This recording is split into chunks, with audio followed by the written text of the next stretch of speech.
سلام به همگی. تا حالا فکر کردین چطور یه نفر میتونه همزمان روی سازمان‌های دولتی، صنایع سنگین و حتی تیم‌های فوتبال حرفه‌ای تأثیر بذاره؟ خب امروز می‌خوایم بریم سراغ کارنامه بیش از 30 ساله منظور همایونی نژاد تا ببینیم داستان این تأثیرگذاری گسترده چیه. خب همه چیز از این یک جمله شروع میشه. این فقط یه شعار قشنگ نیست.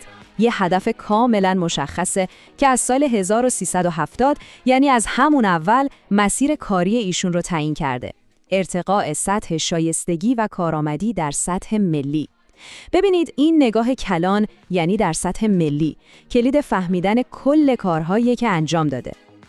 خب این هدف بزرگ ملی از کجا شروع میشه؟ از کار میدانی، از کار عملی و مستقیم. اولین بعد تخصص ایشون دقیقاً همینه. معماری شایستگی توی سازمان‌ها. یعنی به عنوان منتور، مشاور و مربی وارد عمل میشه.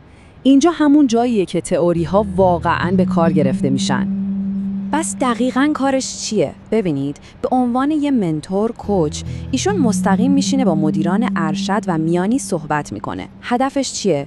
اینکه نقاط قوتشون رو پیدا کنه و تبدیلش کنه به یه مزیت رقابتی واقعی و خب نقاط ضعف رو هم تبدیل کنه به یه فرصت برای رشد. یعنی چی؟ یعنی یه سازمان رو از داخل آجر به آجر قوی‌تر میکنه. حالا به این لیست مشتریای نگاه بندازید. این فقط یه لیست بلند بالا از اسما نیست، خیلی عمیق‌تره. وقتی شما با جایی مثل سازمان مدیریت و برنامه‌ریزی کار می‌کنید، یعنی دارید روی سیاست‌گذاری‌های کل کشور تأثیر می‌ذارید. این سطح از همکاری خودش نشون میده که چقدر به تخصص ایشون توی بالاترین رده‌های مدیریتی اعتماد وجود داشته. اما داستان به بخش دولتی محدود نمیشه. جالبه که ببینیم این اصول توی زمینه‌های کاملا متفاوت هم جواب داده. از یه طرف صنایع سنگین و استراتژیک مثل فولاد یا حتی انرژی هسته‌ای، از طرف دیگه شرکت‌هایی که محصولاتشون رو ما هر روز توی زندگیمون می‌بینیم و استفاده می‌کنیم. این نشون میده که رویکردش چقدر انعطاف پذیره.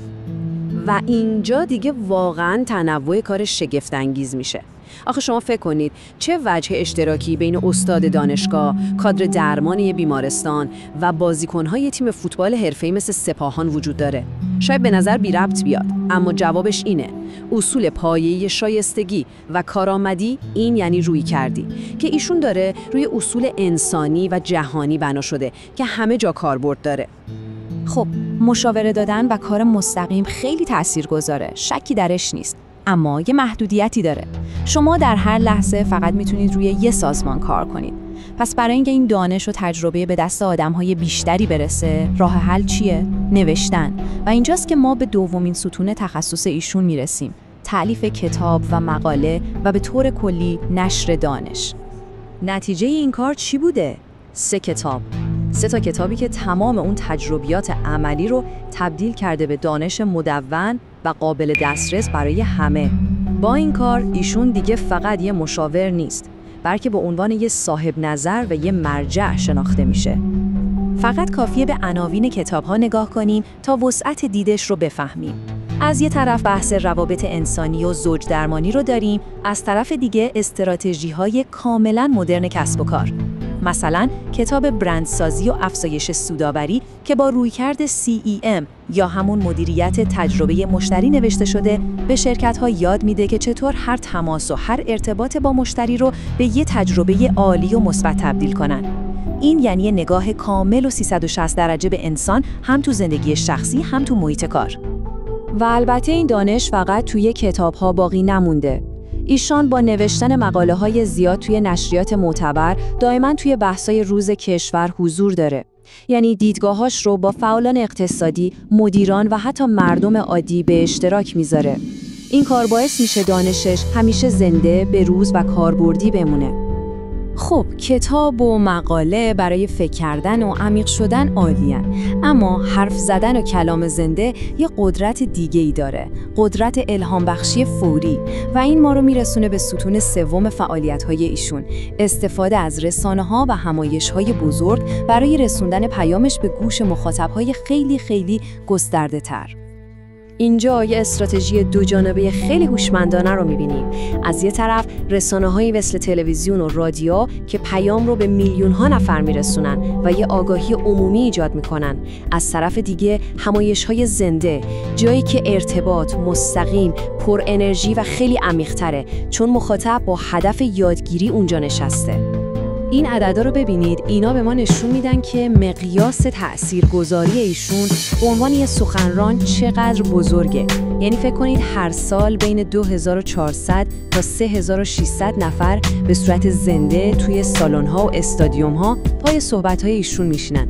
این یعنی یه نفوذ کلام مستقیم و خیلی خیلی قابل توجه. خیلی خوب. تا اینجا 3 بعد مختلف از یه مسیر حرفه‌ای رو با هم دیدیم. حالا بیایید یه قدم بریم عقب و تصویر بزرگتر رو نگاه کنیم.